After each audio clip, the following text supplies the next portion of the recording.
hopefully annual Second Chances Month event.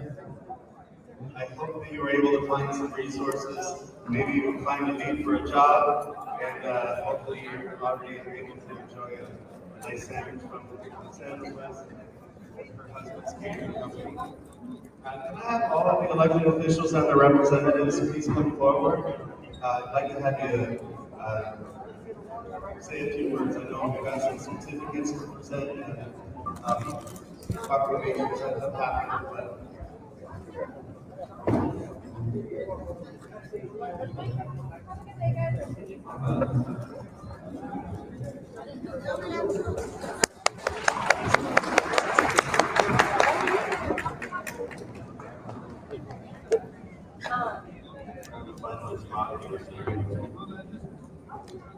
first up is, you probably know Congressman Josh Carter. It's Mike, of course, in Washington, D.C. every day. And today he's got something to say about second chances and something inspiring for you. Well, thank you. We'll give a round of applause to all of the staff members. And I really just want to thank Congressman outside of all the community members and all the organizations represented here today. It's exciting. You know, I was a big fan of the TV show Mr. Rogers' Neighborhood when I was a kid. Mr. Rogers' Neighborhood. No, I'm not that old quite yet. One of the things I learned from Mr. Rogers is that in times of chaos, in times of pain, running around the block, look for the help. Look for the people that are working to try to make sure that our community is a better place. I feel like my heart is so full because I know today I'm in a room full of helpers. Right? That's who you all are. So thank you. Stockton is a city of second chances. We are a city that believes in focusing on investing in our community and helping people get and achieve their full potential. Sometimes that can be a long, circuitous path. We know that path doesn't matter. The length of the journey doesn't matter. The destination and the process is the two things. And so I am so excited to be here, seeing all of these helpers, seeing organizations that are working on doing everything from expunging your record to public defenders who are doing incredible work. They ran out of pages back here in that office, which tells me that we're in a success story. To the folks that are working to hire formerly incarcerated individuals and make sure that they get a job, a place to live, an income, the ability to support their family and to support their community as a whole. So it is so encouraging to see this, and I hope to everybody who's coming in, benefiting from these programs, that you hear one clear message, which is that we believe in you and we have your back. We believe in your potential, we believe in who you can be. We want to make sure that we are supporting you in that process every step of the way. Stockton and San Joaquin County wants to be there to support you. And obviously that's what you'll hear from all of my friends and colleagues representing other offices. But on behalf of the United States Congress, I want to say that myself as well. So I have a certificate of friends outside on their first annual Second Chances celebration. Thank you so much.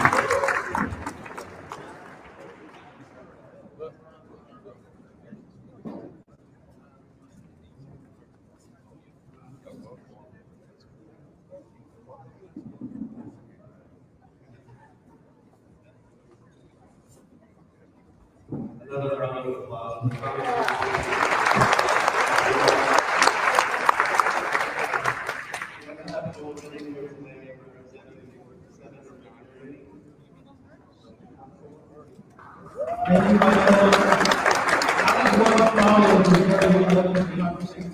Thank you so much, Congressman Carter.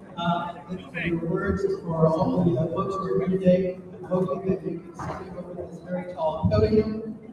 Very happy to hear on behalf of your state Senator Jerry McCurdy. It says congratulations to all of you for showing up to take advantage of the resources that have been designed especially for you and your families. So I want to say thank you to all of you in the audience.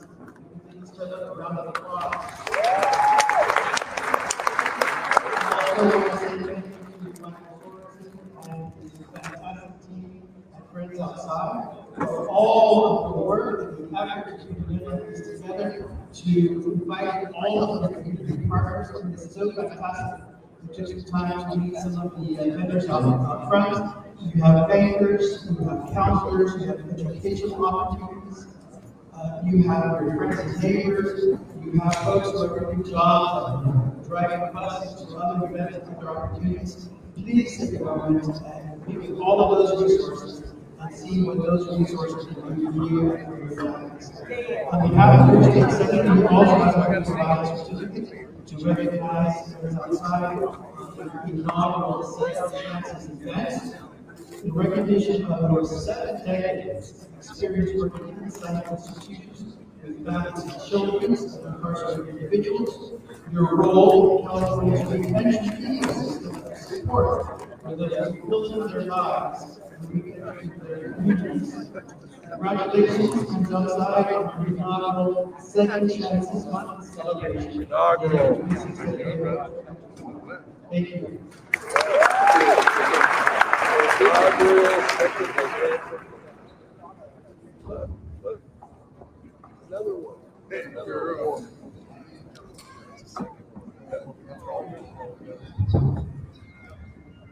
Another round of applause. Thank you. Our assembly member, Rosie Ransom.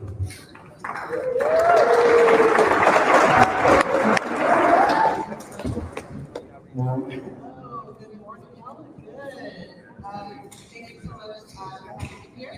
Good afternoon, everyone. I'm Rosie Ransom, and I have the pleasure of serving as your state engineer. I'm really excited to be here today because it's about second chances. And as we know, second chances is not just about starting over, it's about acknowledging and recognizing that we're human. And that we have potential and making sure that we have the right opportunities and the right circumstances to transform our lives because it is possible. So it's an honor to be here to represent friends outside. They have been making a hope in our community. They have offered resources and passion and guidance to help people navigate the complex journey of life. And so we really appreciate you for your sharing that. Folks who have access to re-entry and to re-enter the community with dignity, to re-enter the community with hope and with guidance, because that's so important. Because everyone deserves more than a second chance. We have to be able to heal, we have to be able to rebuild, and then we have to be able to thrive. And that is what freedom of life offers to our community. It's not just changing more individualized for those who are participating in freedom of life, it's changing our community and making sure that so it's not about making sure, it's about making sure these things will stay and we want to see in our community or actually happening in their lives. So what makes it like a job?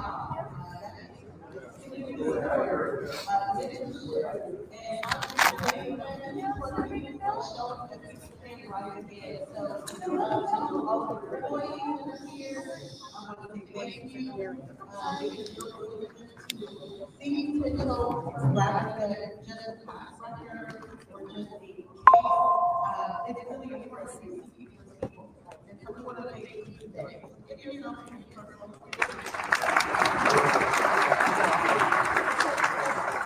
I want to shout out to people who have been incarcerated and are doing what they do. For the partners to stay focused, to stay motivated, to stay committed, to deliver on those promises, keep those promises you made to yourself. And you can do that with your friends outside. So give you a I want you to know that people are ready to walk with you, to guide you, and those who can believe in you. So take your time, trust the process, because you can succeed and you will succeed. We all know that your path does not have to define your future. So with strength, effort, and heart, you can do whatever you can do. That's why I'm proud to be here. I know the senator brought a certificate. I saw a certificate for the congressman, but I brought the big guns out.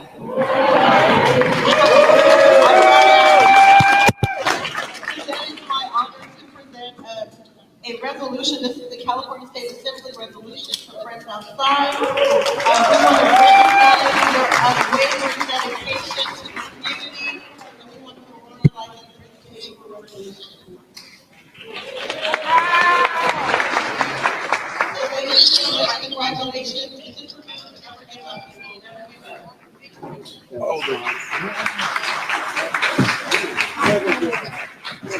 Member Ransom, thank you so much. I'd like to bring up Chair Canepa's representative, Nancy, sorry.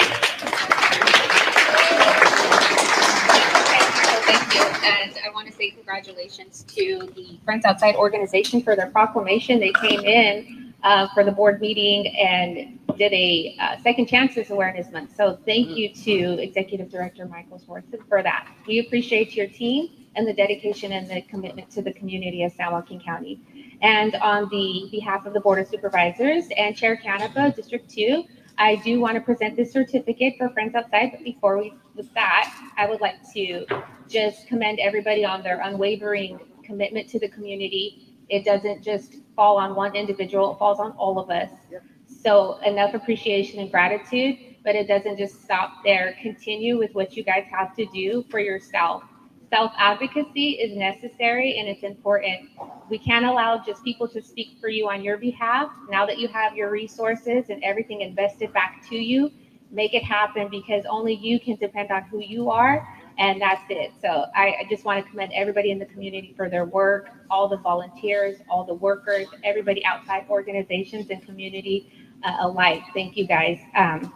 This program's outstanding efforts to support individuals re-entering in society after incarceration and helping them to rebuild their lives have made a meaningful impact on both individuals and communities they return to.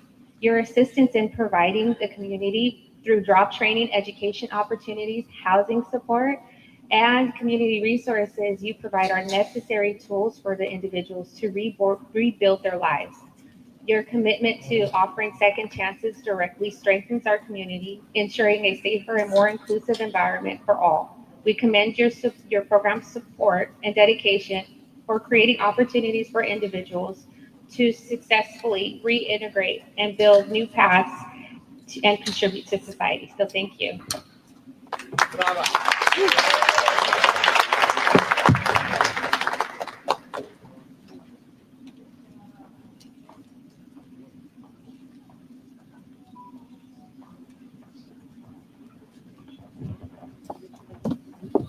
Thank you again, Nancy.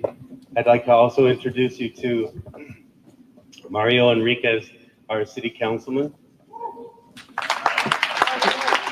All right. Well, thank you all, and thank you all for being here. You know, when we think about second chances, this is literally what second chances looks like. When community comes together, and Friends Outside is an organization that advocates not just for all of us, but for truly providing the resources that we all need to be effective community leaders and citizens. One of the things that I've always found heartening for me has been the why. All of us here have a story. All of us are doing this for a particular reason. And most of the times it's because of our families, our loved ones. When we have that second chance, when organizations like Friends Outside invest in you, we are always thinking about, this is why I have this second chance for my daughter, my child, my uncle, my mom, my grandparents, the future generations. Those are the people that we're fighting for. So the fact that we have resources right here in Stockton to be able to access it and have it be directly given to you and you all take advantage of those opportunities is what this is all about. To be able to continue forward, to have opportunities, and that's what, as a newly elected council member, is that the city of Stockton, on behalf of the mayor and all these different city departments, I know we have Office of Violence Prevention here, people that are actively working with you hand in hand. This is what the city council wants to do, and then know that you have a friend in me and the council, and whatever we can do to be supportive, please let me know. And this is truly a personal, heartfelt experience. Growing up in a immigrant household, having my own cousins and uncles go through similar situations and have that second chance and seeing them thrive is just heartwarming to me. So again, thank you all again, and congratulations to Friends Outside and to all of you.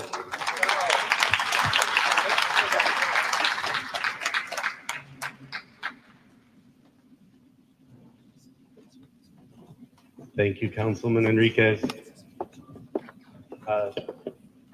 There's a lot to talk about today, but it won't be from me. I do want to first and foremost say thank you to the sponsors that made this possible. Valley Strong, Tables Here, United Way, El Concilio, Office of Violence Prevention once again. Do I see the Pride Center? Not at this moment. True North, Cornerstone Wealth Management, Stan State, Stockton Campus, Delta College.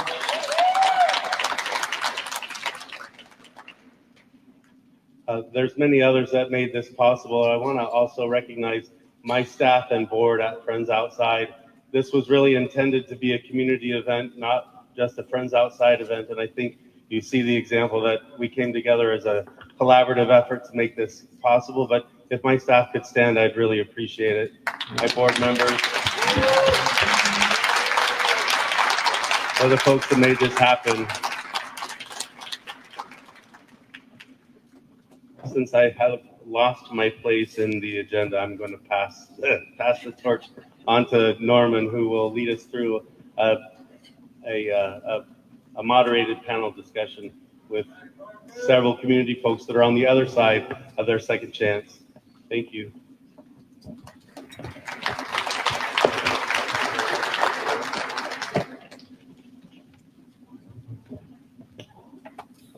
All right, ladies and gentlemen, hope you're having a good time. Are you having a good time? All right, all right. Did you like your lunch? There we go, there we go. Let's give our dignitaries one more round of applause, please.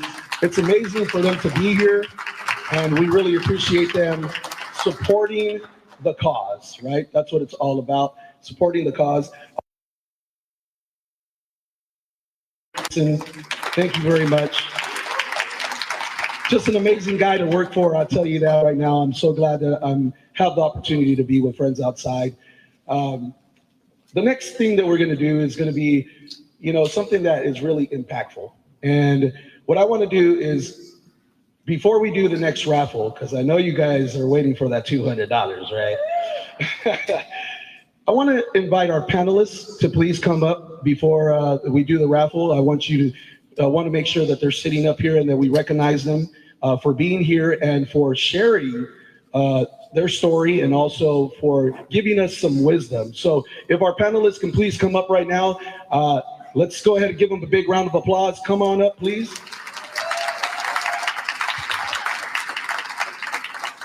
Our panelists today, and they will be introducing themselves, but we have Sydney Johnson, we have Russell Brown, we have Saniqua McKenzie, Paul Briley, Leanne Neighbors, and Sophie Ken. Come on up, please. Let's give them a big round of applause.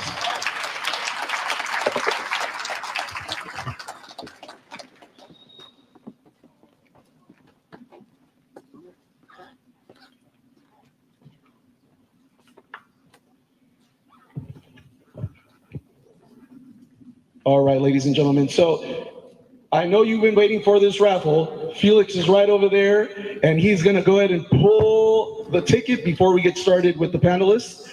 Get out your raffle ticket, please. And this is the $200 gift card. Is that correct, Felix? Am I right?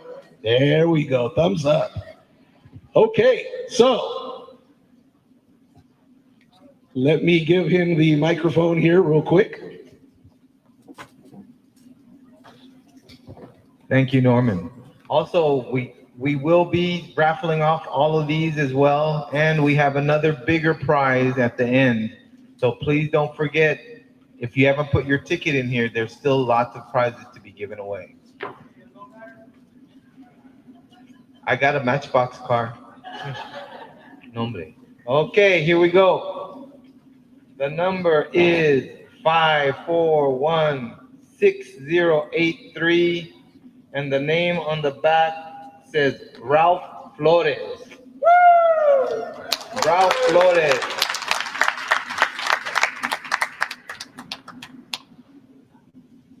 No? Going once?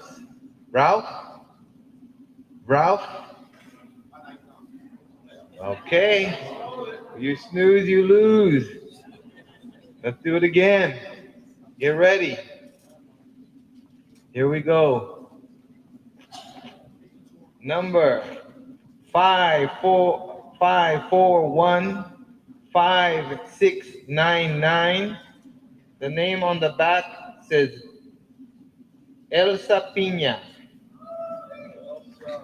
Elsa.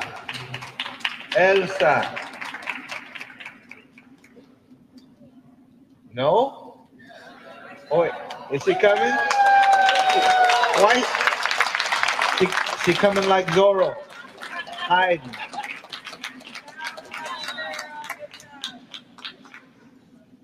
Elsa, here's your $200 gift card. Okay, thank you. Hold on to those six because we got other prizes. Okay, thank you. Let's give Felix a big round of applause. Also, Janie, I call her the money lady.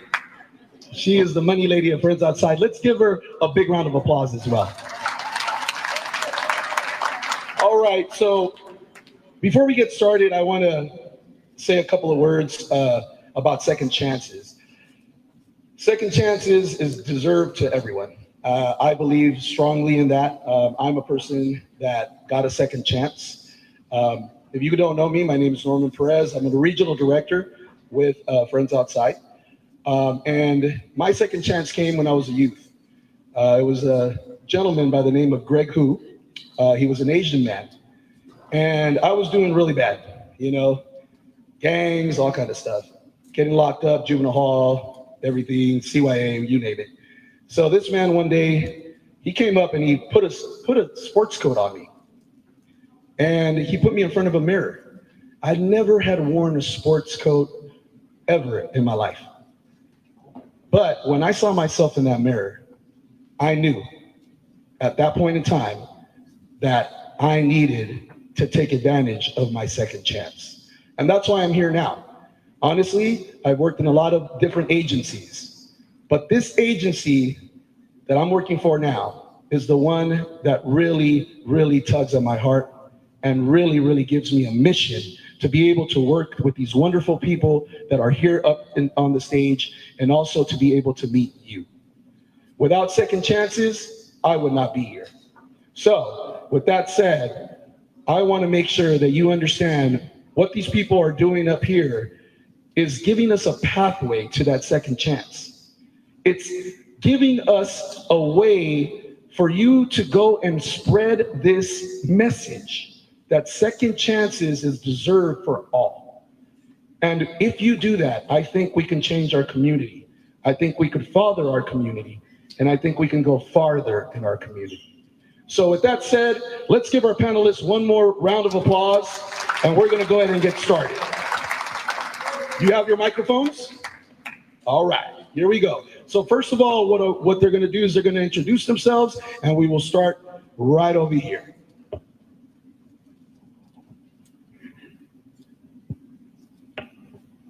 My name is Sidney Johnson. I'm from Fresno, California. I was incarcerated for 33 years. I just came home in 2019 from being sentenced to 15 plus life.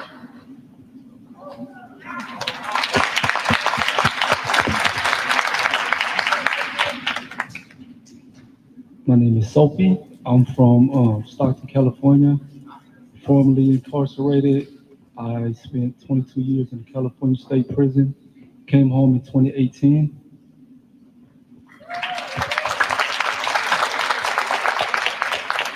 My name is Russell Brown. I'm originally from the Bay Area. Spent 27 years in prison on a 63 life sentence. I've been home for 7.5 months now.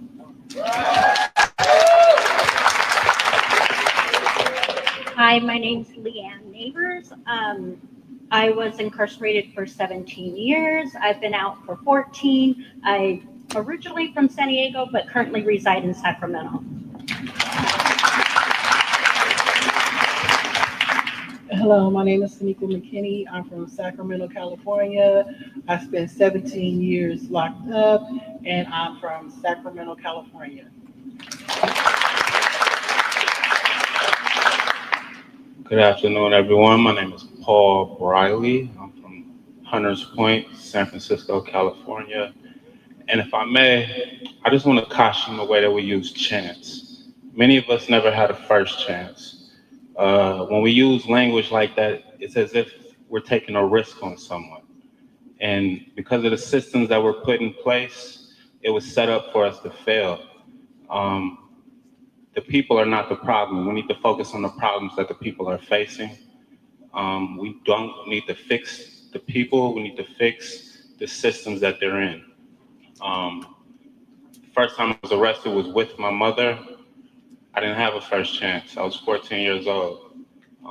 It's not like they were taking a risk on me as a 14-year-old trying to build from that. They gave me a juvenile strike, which set me up for failure as an adult. But I just want to caution the way that we use chance. Out of the panelists here, I may have served the least amount of time. I did 2 years, but I've been in front of the judge facing 17 years. By the grace of God, I'm here. Thank you. That is awesome. That is awesome. And honestly, Paul, yes, I really feel what you just said. You know, some of us need that first chance, right? So I'm glad you guys introduced yourselves. And now basically what we're going to do is we're going to ask some questions that we have drafted from our community that they really want to know what it is that made you change or made you, know that you didn't want to be incarcerated anymore. Or you didn't want to live that kind of lifestyle. So the first question would be, what was your turning point? What was the aha moment that basically made you say, you know what, I really have to change. I really have to do something with my life. What was that? And any one of you can answer, please. So I believe for us, right, we have more than one aha moment, So for me, one of my aha moments was when I came off a level 4 institution. I've been on a level 4 institution for like 14 years, and I was in some of the most terrible prisons in the state of California. And I did like 5 prisons, and I finally came off a level 4, and I was on a level 3, and I had a good friend of mine who worked at the library there at Old Folsom. And he said, man, let me see your paperwork, man, because I know that you're trying to get home, and let me see what I could do. So he looked at my paperwork, and he came back and he told me, he said, hey, young man, he said, you can go home one day, right? Maybe give me about 21 or 22 years. But let me tell you something. See, I used to go by an old name, Heavy. He said, man, they're not going to let Heavy go home. But he said, man, they'll let Sid go home. And that was like one of my aha moments. I didn't get it at the time that he said it, right? But later on down in life, you know what I'm saying? And later on down in my sentence, I got it. I was like, he was absolutely right. Like, they're not going to let the person who I created, you know what I'm saying, go home. They're going to let the person who my mom created go home.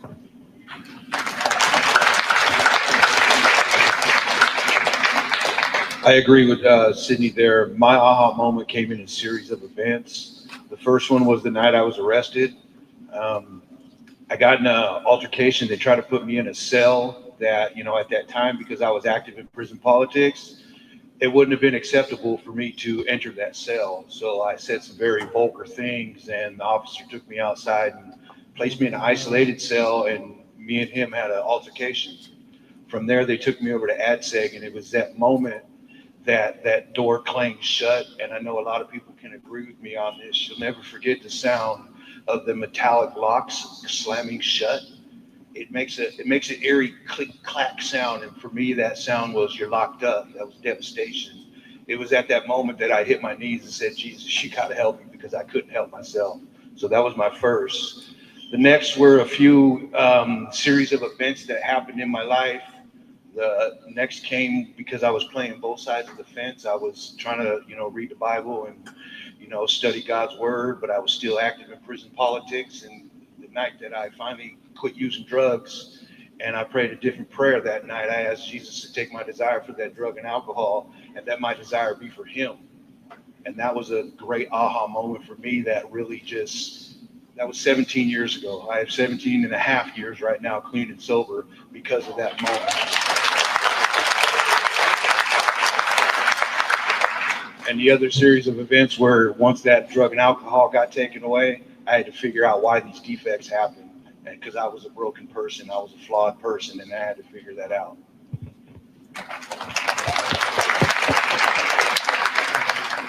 My aha moment came at the moment of being incarcerated and then being sentenced 15 to life, and just being separated from my children who were babies at the time.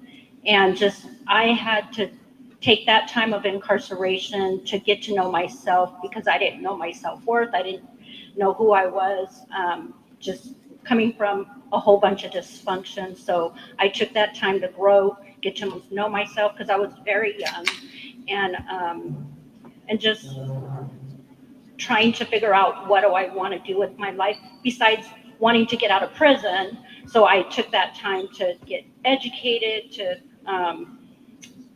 just focus on self-care and taking care of me so that I can be healthy once I was released.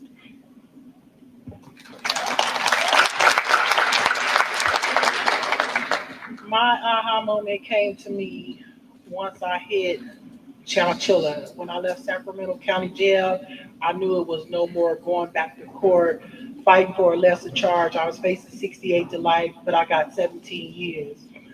When I walked into that gate, I told myself no matter what, I was going to come out a different person. I was going to give back, I was going to do better, and I was going to be better. I was going to be the mother that I was supposed to be to my children, the daughter I was supposed to be to my parents, and help the community and help society.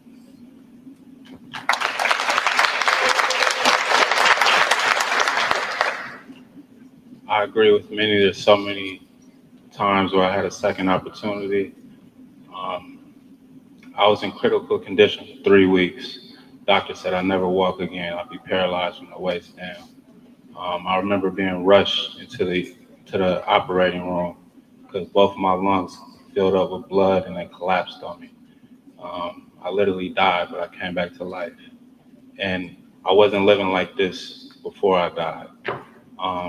So my second opportunity is to be a part of the solution rather than contribute to the problem. And I did a lot of harm, but now I'm able to heal.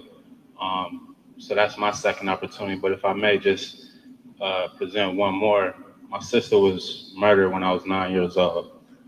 The father of her child actually killed her and then killed himself. I had a 2-year-old nephew. I had no idea that he was looking at me as a father figure. He grew up, he had a child. The mother of his child OD'd when his child was 2 years old. He strung out on drugs. Another 2-year-old child without a baby. It's generations repeating.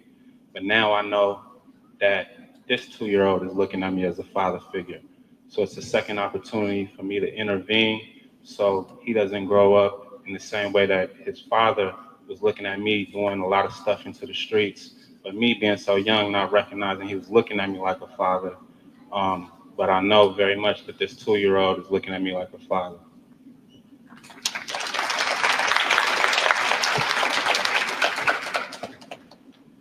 My aha moment came in 1999. I was convicted. I was sentenced to 45 years to life. I got to Pelican Bay, one of the most notorious prison at that time. Against all odds, I persevered. I never gave up. I went on appeal and got denied numerous times. Yet with that, like I said, I've never given up hope. I continue to fight up till 2018 to my release from the county jail. It's been great since. Thank you. Thank you very much. I mean, very inspirational stories, and really appreciate you sharing. So the next question that was very, very interesting that people wanted to know about is, how did incarceration impact your relationship with family and friends? As for me, being incarcerated, it impacted it severely. The bond that I was supposed to have with my children, I didn't have one. They didn't know me, I didn't know them. The bond I have with my family, my aunts, my uncles, my sisters, my brothers. It was broken. There was no trust there. There was no loyalty among me and my friends.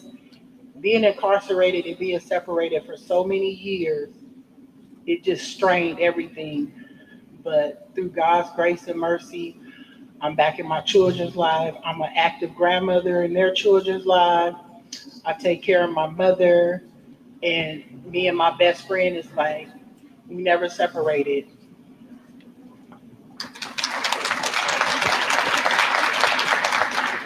I know for me, I was never really close to my family and my criminality. So this incarceration, once they started seeing the change in me, it started making changes in them. And I actually got closer to my family than I've ever been in my life. And I owe that to the grace of God, because we serve a God of reconciliation. And the changes that I started making, they started seeing, they started witnessing that. And it's been a beautiful moment. And, you know, I have some family here and my beautiful girlfriend. And it's nice. I've never had anything like that before in my life. So for me, this is a first, and it's something beautiful.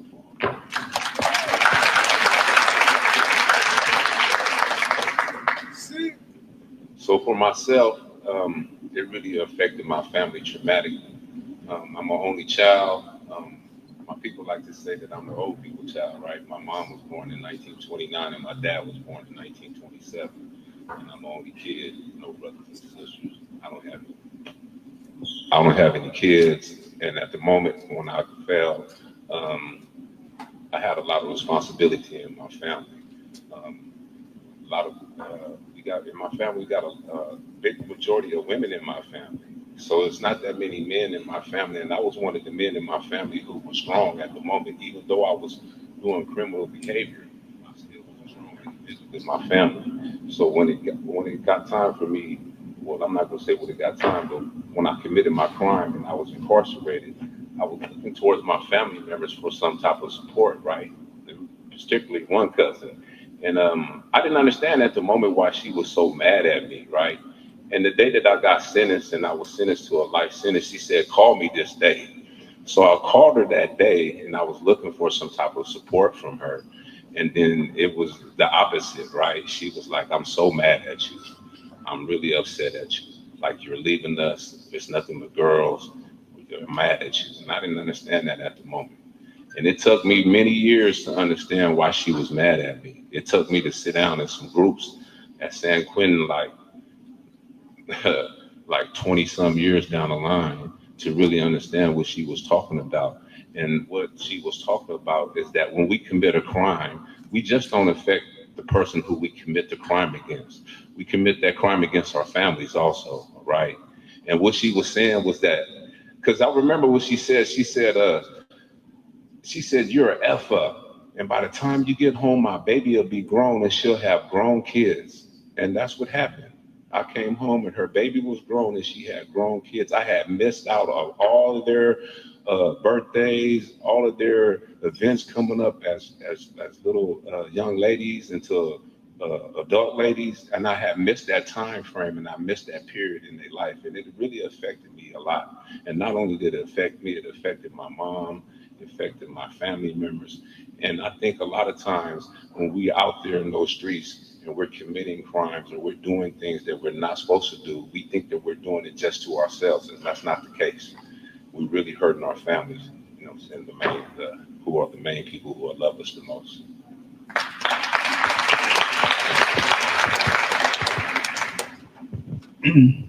Well, for me, being away definitely had a big impact with the relationship with my family. I ended up losing both parents. Like I said, I came home in 2018. I missed my mother by 4 months. I wasn't there to attend the funeral, and, things like that. But being away physically definitely impacted the relationships. We kept in contact via phone calls, letters, and visits. I missed first days of school, birthdays, and things like that. But The relationship with my son now, it's not great, but it's there, and I'm patient, and I'm just taking it one day at a time.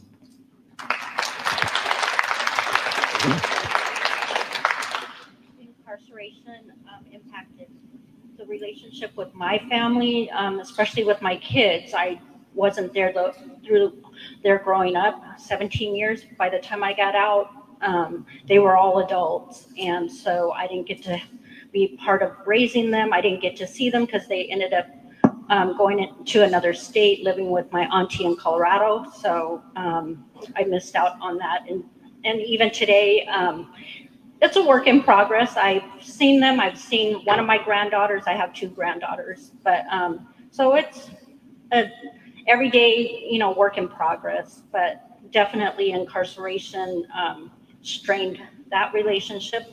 With the rest of my family, it kind of strained it in some senses because I was incarcerated in Chowchilla, and I was from San Diego, so my family was so far away, they didn't get to visit often. Once in a blue moon did I get visits from them because of that, the distance, but yeah.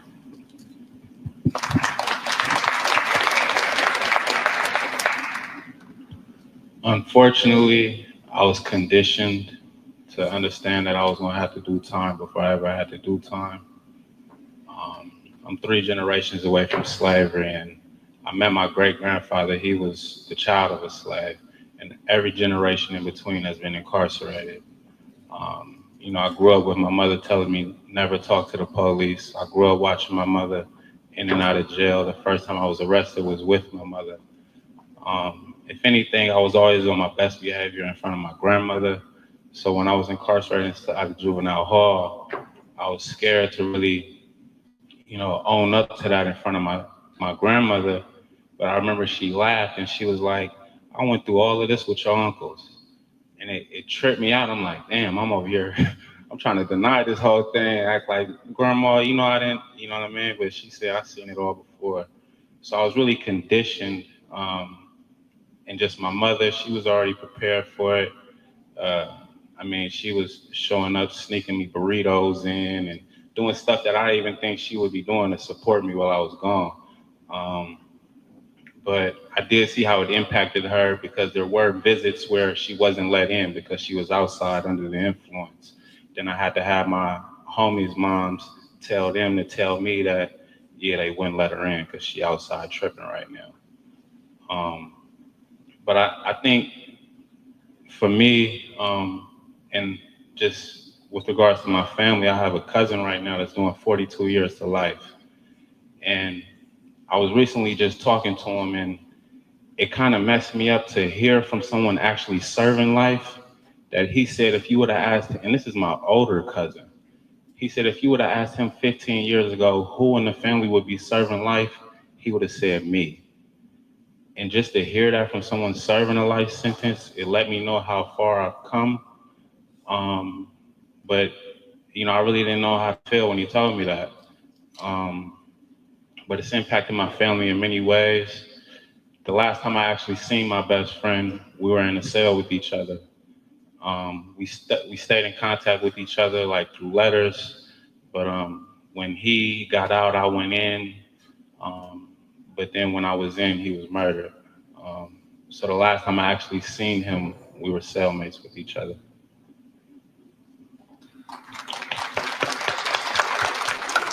So impactful, and that's what incarceration does, right? It doesn't only affect the incarcerated person, it affects the family, the friends, and the neighborhood, honestly.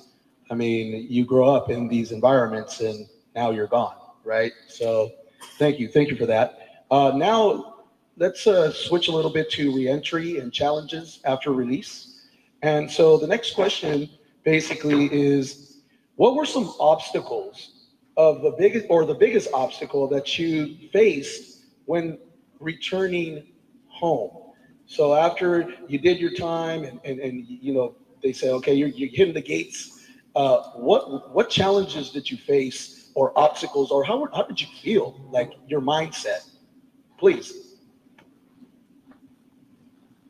For me, some of the biggest obstacles that I faced was trying to find employment, trying to find a place to live, just trying to re-enter back into society without the stigma, oh, she's a felon, or oh, that's an ex-con, oh, she just got out. But I never gave up. I went to school.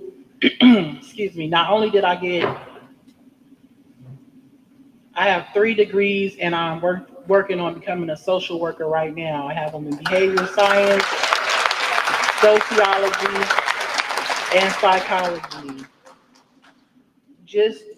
Just knowing that a door was shut in my face because of something that I did in 1999, and here it is 2015, it was like, am I ever gonna stop paying for it? I did my time, so the challenges was just there. Even today, sometimes somebody is like, oh, wasn't you locked? Yes, I was, but I'm not no more. So. For me, some of the biggest challenges, it was just being patient and waiting, letting things come to me, because I was trying to do everything at once. I had been preparing myself for 27 years for the simple fact that I could get out someday. Never thought I was going to. So when I got out, I hit the ground running. I Googled Celebrate Recovery. I found a Celebrate Recovery. I just started doing things that I know I needed to further myself with. I enrolled in Delta College. I went out and got my driver's license. I never had a driver's license, and I got that December of last year, 56 years old. I never had a need for a license, and I bought my first car. I went to a dealership. I bought cars from dealers, but they weren't car dealers, so I can tell you that right now. So for me, I kind of just hit the ground running, and I really haven't looked back.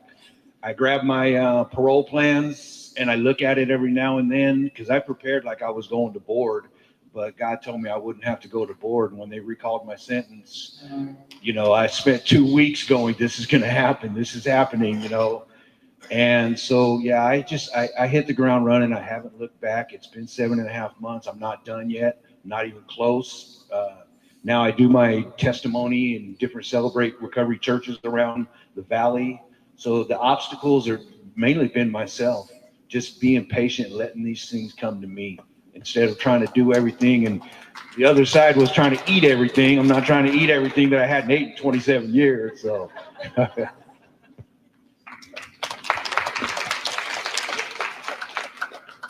So for me, I think one of the challenges when I came home was just reiterating back into society and having a comfortable place so I can do that.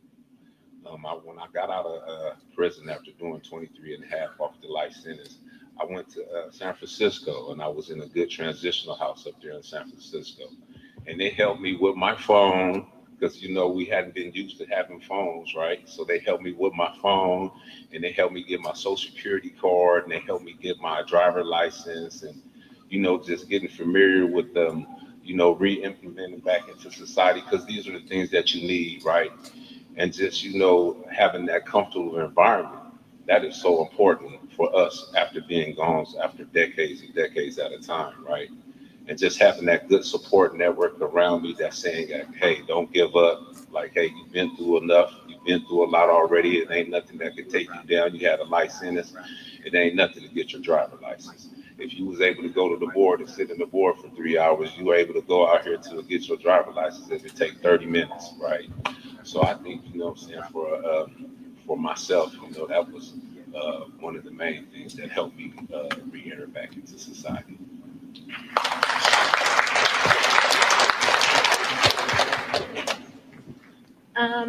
The challenges for me, so when I got out, I didn't know how to use a cell phone. So I remember when my family picked me up from the prison, and my sister had a cell phone, and it was my oldest daughter's 22nd birthday. Yeah, so the day I actually got out, so my sister had to use the phone to call her for me, because I had no clue how to even, because I went in 94, got out in 2011.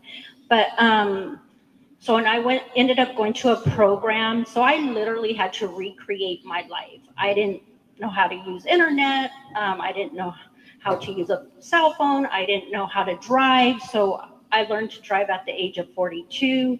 I got my education. I too hit the ground running when I got out. I ended up getting a job like 6 months after I got out, or yeah, 6 months, managing a counseling center down in Southern California. But I ended up getting my bachelor's degree in psychology at the age of 50. And just recently at the age of 54, I got my master's degree.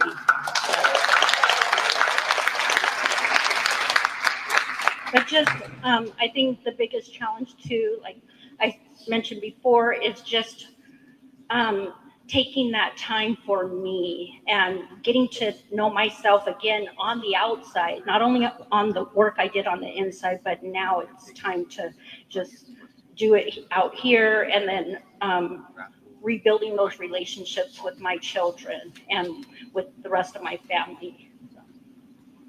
Real quick, let me just add on to that real quick. I'd just like to say that, hey, we all creatures of habitat, right? And we do what's familiar to us. So a lot of us, for many years, we lived a lifestyle that wasn't right, and we did wrong things. And you know, we gave the board and we told people whilst we were incarcerated that when we get out, we go do X, Y, and Z. But you know what I'm saying, when you're not up under the supervision eye, you can do what you want to do. Because a lot of us, you know what I'm saying, for many years we've been told what to do. So, you know what I mean, it took for me, personally myself, to come home and see if this is really what I wanted to do. Because like I say, we creatures of habitat and we do what's familiar to us. I was a gang member and a drug dealer by the age of 14. I had been selling drugs and hiding secrets and doing all type of things, running different hats. And when I came home in 2019, I said that I was going to be an outstanding citizen in this community. But I had to really see if that's what I really wanted to do. Because, you know what I'm saying, ultimately the choice is ours. So after looking at the life, thinking about the life, even playing with the life a little bit after I got out, came to realize like, hey, you know what? I done already did this before. You know, I'm sick and tired of being sick and tired. I remember my mom told me one time when I was in the household, ripping and running out the house, she said, you don't have a peace of mind. And, you know, a lot of us, you know, we might take advantage of a peace of mind. When you live in that life and you're running the streets, you never have a peace of mind. And I didn't want to give up my peace of mind because now in my life, I have a peace of mind. And that was some of the things that helped me to make that change in my life. But I just wanted to say that, you know, don't think that we just, like we get out of prison and everybody's an angel. No, you have a lot of people that resort back into their old habitat. But for myself, when I got to San Quentin after being locked up maybe 20 years, 8 prisons, I went to some self-help groups, and the self-help groups helped me answer some of the questions that's in my life. So when I got out, I had those self-help groups in my tool belt. Because see, before I went to prison, I didn't have no tool belt. I didn't have no self-help. I didn't have no groups. I didn't have no understanding. I didn't have no pause button. Everything was all gas, no brake. But I just wanted to share that with you.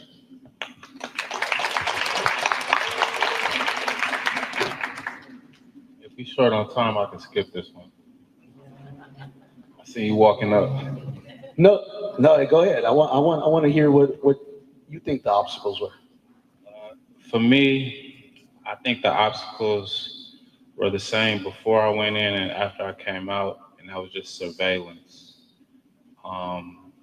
Guilty because of the color of my skin, living in an environment that's over-policed to where it's not just police cars riding by, but knowing the individual officers that are in the cars, and them not only knowing me, but knowing my mother, knowing my cousins, knowing my entire family, to where they're specifically targeting you. That, you know, I've been in San Francisco before, and there's officers that have walked up on me and said my name, and I didn't know who they were.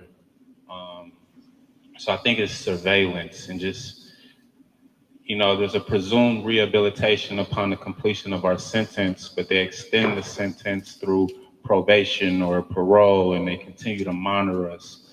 And, you know, because of the color of my skin, I recognize how my identity transforms as I navigate through different spaces. When I'm in my community, the police are pulling up on me asking, what's in the backpack? if I'm on a campus, it just looks like I'm a regular student. But, you know, when you're in these environments and communities that are over policed, the approach is entirely different. And just, it's almost like a Tom and Jerry type of situation where you're constantly just trying to, you know, high step and stiff arm and gotta hop a few fences just to stay away. And it's almost like you have to run for your freedom, just because there's people that are employed specifically just to put you back in. That was amazing. I love. Let's give him a round of applause, please. I love the reference, the Tom and Jerry effect. The Tom and Jerry effect. I'm gonna have to keep that one. I'm writing that one down. All right, so let's go to the next question, and this one really is coming from now. How did you find support, right? So was there a single support resource or person or maybe organization that you were able to work with that helped you get help so that you can have resources when you got out, so that you can be self-sufficient, right? That's the word that they use quite a bit. So was there something or an organization or something that gave you that tool? If I may, there were a few organizations that helped me. When I was incarcerated, my girlfriend was actually a student at San Francisco State University at the time, and she was telling me about Project Rebound. This was actually the same person that over the phone, she was like, some boy named Robert just got killed. And she had no idea that was my best friend. And I remember I broke down. But as I mentioned the last time, him and I were in a cell, we had a conversation, and I asked him, I was like, bro, you think I could go to college? And I never forget, he said, I think your square ass probably could go to college. But when she told me that he passed away, but she was kind of like my angle into San Francisco State University, I did it for him, and I showed up because he believed in me. And then when I got to San Francisco State University, like it really grounded me because it's the College of Ethnic Studies, like the first one. And I learned a lot of indigenous perspectives. I learned about genocide. And then I learned about a sister organization called Underground Scholars at UC Berkeley. And I transferred over to there, and then I learned about the systems that were in place that like oppressed the people. So I learned from two different angles. I learned from the people who were oppressed, and I learned from the people who did all of the harm on all of these communities across the entire world. But then an opportunity provided itself to me through All of Us or None, and it was a policy fellowship. And they trained me on how to use my lived experience to have an impact and change laws at the local level, state level. So I was able to I literally felt the platform underneath my feet to have an impact nationwide. And I started at the lowest level with All of Us or None as a policy fellow, and now I'm the executive director.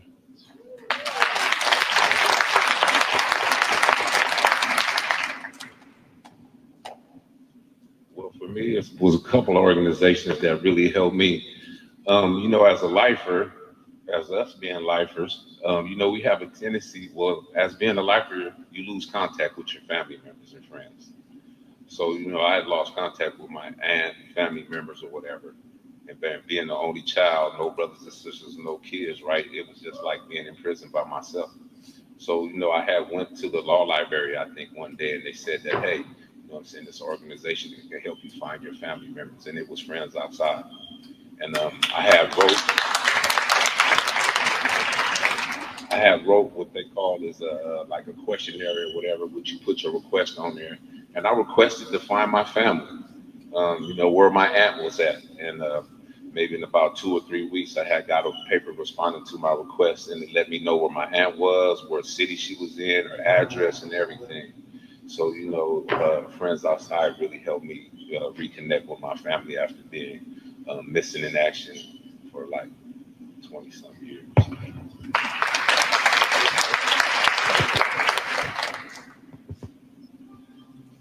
Well, for me, I was on the same boat. I stumbled upon a lady by the name of Callie Beeson. She represented Friends Outside. She facilitated a few classes, parenting classes and anger management classes. I got involved, took some of the classes and ended up facilitating a few classes myself. And with the tools that I taken from the class, I was able to apply that upon coming home and build the relationship that I have now with my son.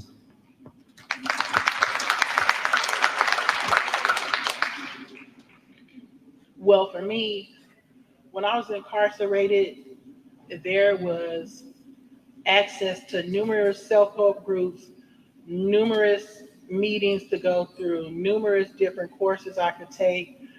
And I remember Miss Hanson came to see me because I had a visit and it fell on my birthday. And someone had told Miss Hanson, she worked at Friends Outside. She was the family liaison that my father passed. Me and Miss Hanson had known each other maybe 6-7 years. And she came and she told me, I will not let you sit in here and be depressed. Get up. And I was like, mm-mm. And she was like, yes. Never in my life could I disrespect this woman. Never would I think about it. So I said, yes, ma'am. So the officer popped my door and she took me over to the trailer and she called my mom for me. And after I talked to my mother and made sure she was all right, and I just looked at Miss Hanson and I said, Miss Hanson, you know what? One day I'm gonna do something like the things you do. I'm gonna give back and I'm gonna help back. But when I got out in 2015, the resources in Sacramento is so scarce. It's hard for a woman. They have unlimited number of houses, transitional homes, sober living, different fellowships, and they all for men. There's not 3 available for women. If you ever find yourself in a situation, I'll never forget Miss Hanson. Always look up. Something will fall out of the sky for you. And I remember her saying them words to me. I am so grateful beyond measure, not just that Miss Hanson and Friends Outside was there for me. I took creative conflict resolution. I took her anger management. I took her parenting. I took her reentry. Everything that Miss Hanson taught me, I am now teaching to men in different institutions.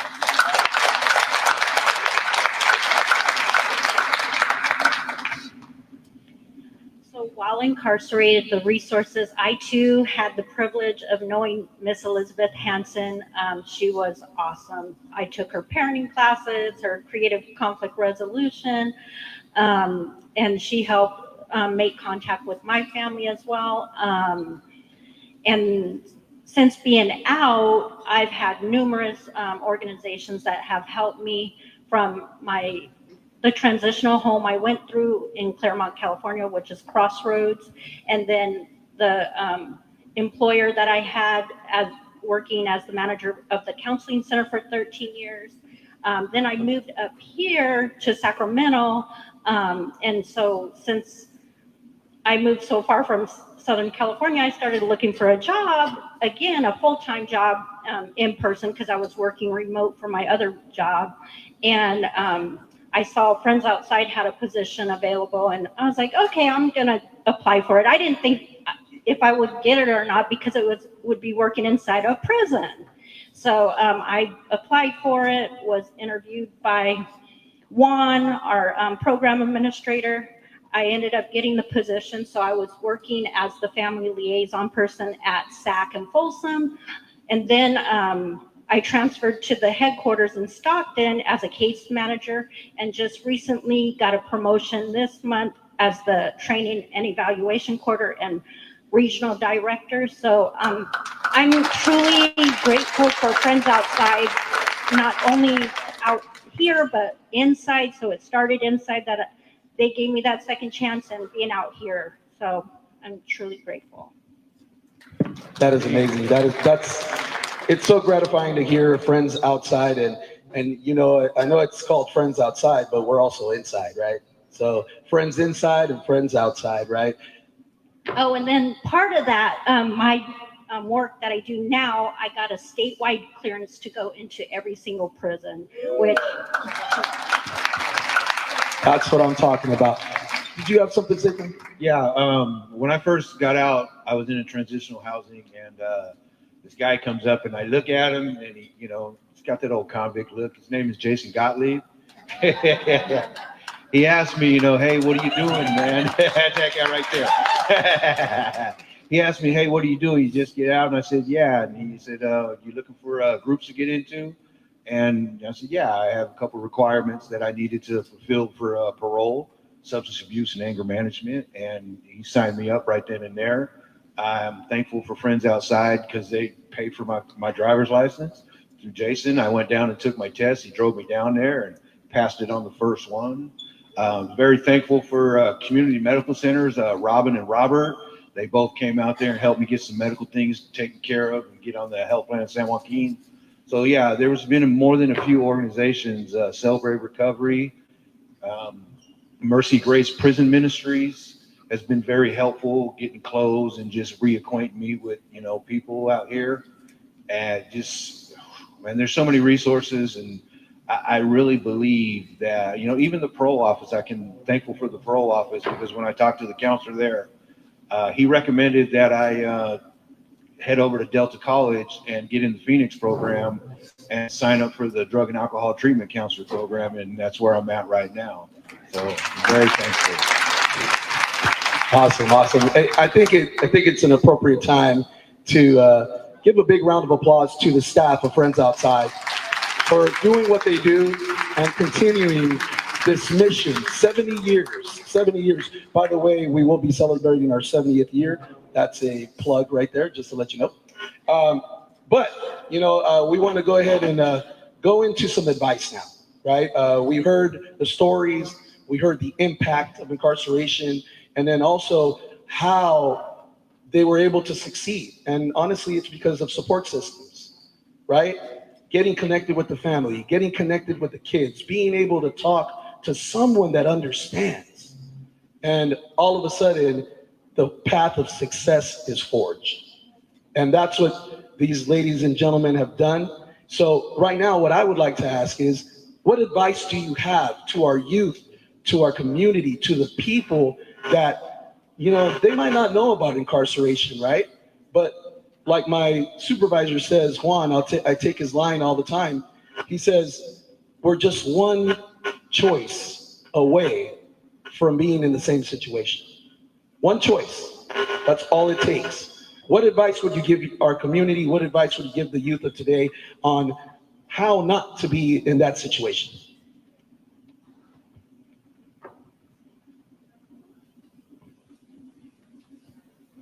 So I like to speak for us on the panel and for formerly people who are incarcerated. We are not the people who were convicted. We're not those persons. Today I'm a father. Today I'm a husband. Today I'm an uncle. Today I'm a full-time student at San Joaquin Delta College.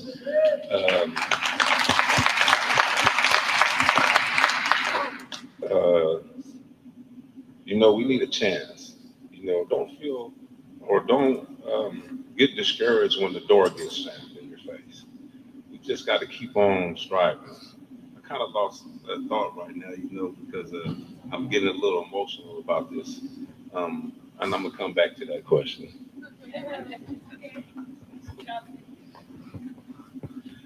Well, I just wanted to say, don't be afraid of change.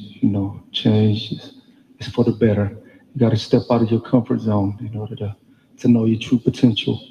And it's not going to be easy, it's going to be hard, but just like we touched on, as far as the different organizations, they're there to help. I myself was fortunate enough and a pleasure to meet El Concilio. My team, I want to give a shout out to my boss, Maria, and Anna, and Elizabeth, and Maria. Friends Outside as well. Stay consistent, stay focused, don't give up, and most importantly, exercise patience, have patience, and don't rush it.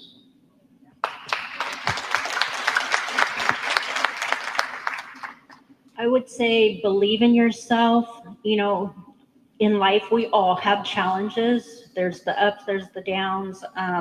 Just staying focused.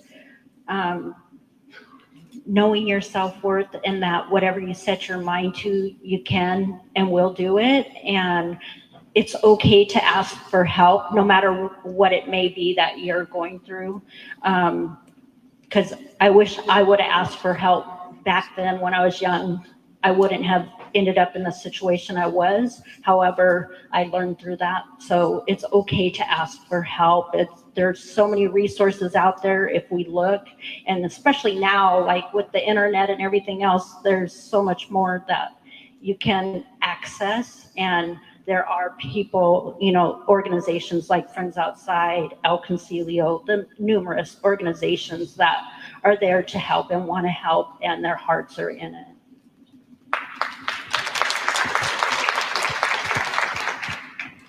I would say be mindful and do baby steps.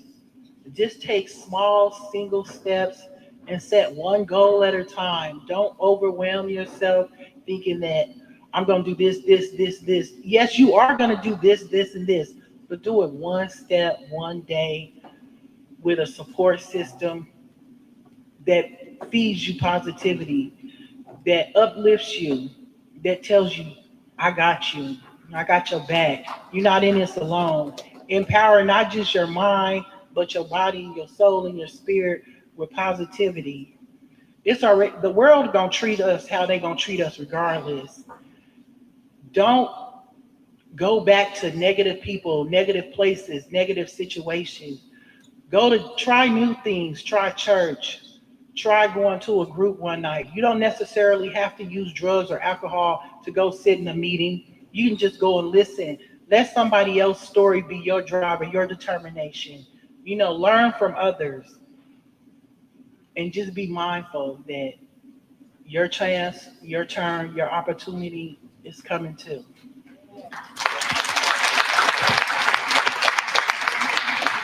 I know one thing, a word of advice is the first step is to be honest with yourself. We're here for a reason. We messed up for a reason. And it starts with the first step of honesty. We're broken people, and that's okay, because broken can be fixed. Broken can be healed. So be honest with yourself and take that step. Drugs, alcohol, things like that. Addiction doesn't just define by drugs and alcohol. Addiction is defined by whatever you do repeatedly over and over. And the definition of insanity is trying to do the same thing over and over, expecting a different result. So give yourself a fighting chance and be honest with yourself and ask for that help, because you can't do it alone. And there's people out here that's going to help you. You know, my name is Russell. You need help, come see me. I'll help you all I can. I'll give you this shirt off my back right now. You know, but it all starts with you being honest with yourself. And it all starts with you giving yourself a fighting chance by stepping up into these groups, utilizing these resources that are at your feet. Because if you don't, you're the only one you can blame. And if you're tired of blaming yourself for your own mistakes, step up and do something about it. Because it takes more courage to step up and do something about the things you've done wrong than to sit there and wallow in that past. It takes more courage to step up and take a look inside yourself than it does to go out there and run them streets, do them drugs, commit them crimes, and destroy your family, right? It takes more courage for you to look up to God and say, okay, I can't do this alone. And that's what it takes. And that starts with being honesty. Starts with being honest. Give yourself a fighting chance. So we got an event for second chances. This is my second chance because I got choked up a few minutes ago, right? Because, you know, I'm looking out in the audience right now, and I imagine that I'll never be able to be in this position before. I was locked up, and I did 8 prisons, and I was in some of the worstest prisons in the state of California. And I could have never imagined that one day I would be here talking in front of you guys and telling you my story. So, you know, really is a thing for second chances. And what I really wanted to say was that don't give up. Don't never give up. Like I never gave up. I always thought that one day maybe I can come home. And now I'm home. And I'm a full-time student at San Joaquin Delta College. Let me finish that. I'll be getting my AA in psychology in the fall of 2026. I'm a certified alcohol and drug counselor. I'll be finished up for my class in the fall of 2025. I work for an organization called Elegant Care. I'm the program director and I'm the housing navigator for Elegant Care Transitional Home, which we strive in a clean and sober living environment. And hey, I didn't give up. I promise you I wanted to, you know, and it was on my support network because I was looking for a way out. But you know, this is my destiny and this is my path. And I truly understand that now, right? And you know, for all of us, man, it hasn't been easy because like I said earlier, we're creatures of habitat and we do what's familiar to us, and change is scary. We know about change, choices, emotions, right? And I just wanted to say that we all thank you for allowing us to come up here today and tell our side of the story.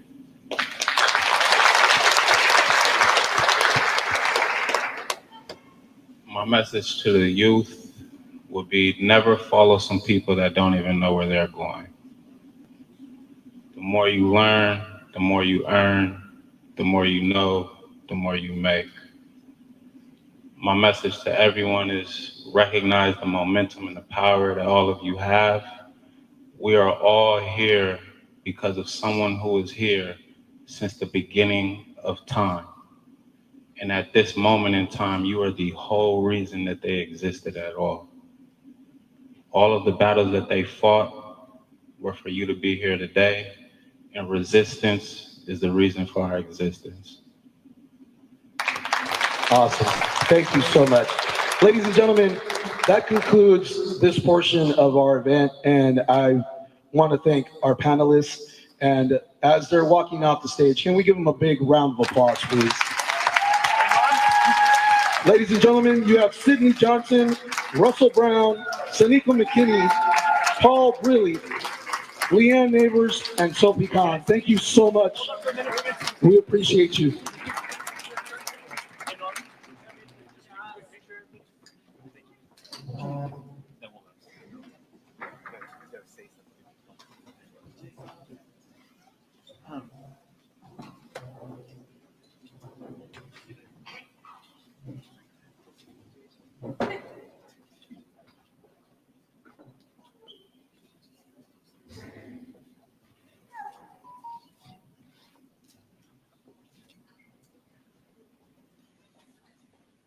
Let's give them a big round of applause once again, ladies and gentlemen, for their courage, for their story, for everything and the wisdom that they've given us today.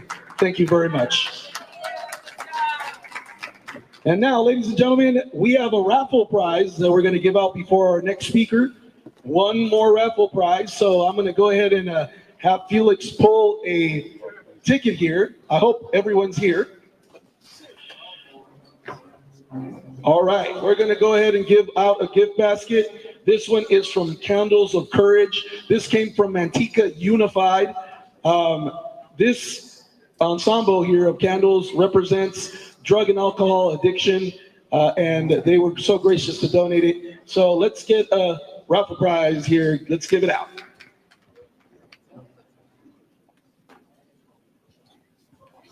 Ticket number 5415795. The name on the back says Lakita Nixon. Lakita Nixon. Lakita. 1, 2, 3. Okay, we gotta move on. Sorry, Lakita. Let's go number 2. Ticket number 5415697. The name on the back says Tanya. I think it says Precious. Oh, all right.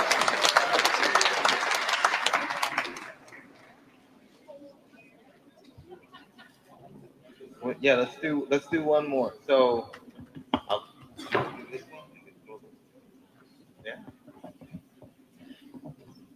all right, ladies and gentlemen, we have another raffle prize here, and this one is packed.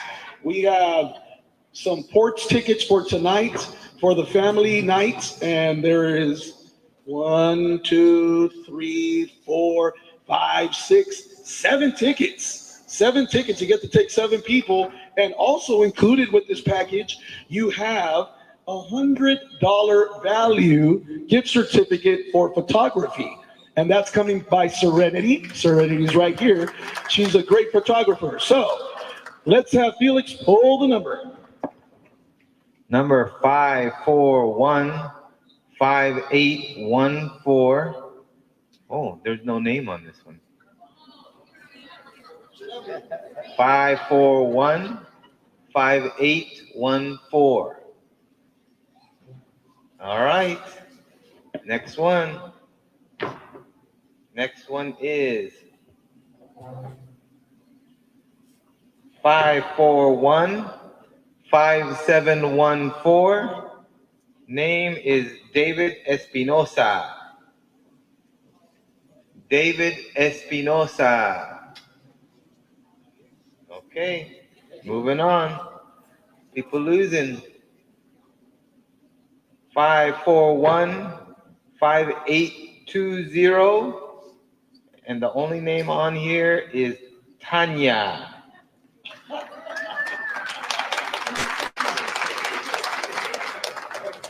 We got two Tanyas. I don't know which. Okay. Let's see what you got. That's the ticket. That's the winning ticket. We still got several prizes, but we got to move on with the show. We're almost done. All right, ladies and gentlemen, that was exciting. I hope to see everyone that got the porch tickets. I hope to see you there, family night.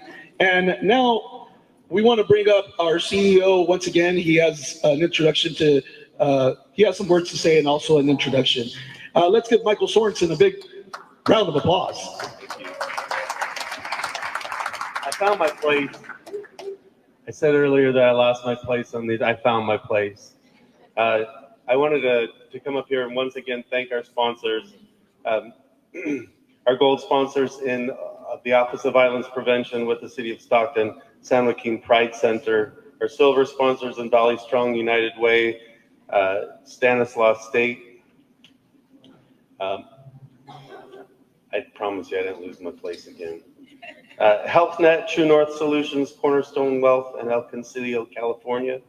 I'd also like to thank Delta College, Chase Bank, and Central Valley Gender Health and Wellness. All of them gave money, hard cash, to make this possible. I'd like to start a tradition for our Second Chances Month event. I'd like to ask you to join me in taking the Second Chances Pledge. So I'm going to read and then you're going to repeat after me. I believe in second chances. I believe in second chances. For myself and for those I love. For myself and for those I love. And for those in my community. And for those in my community. It is by grace that I got here. And it's the grace that I offer others that helps them make second chances possible. And it's the grace that I offer others that makes second chances possible. All right, thank you. And with that, we'll do the last raffle and then we'll say goodbye. Thank you, everyone. All right, that's awesome, awesome. That pledge is a very good pledge and it's very true. So let's go ahead and finish this event by giving out some more gifts. I'm glad you guys stayed. Thank you very much. Felix is the man. He's going to pull the ticket. Which one?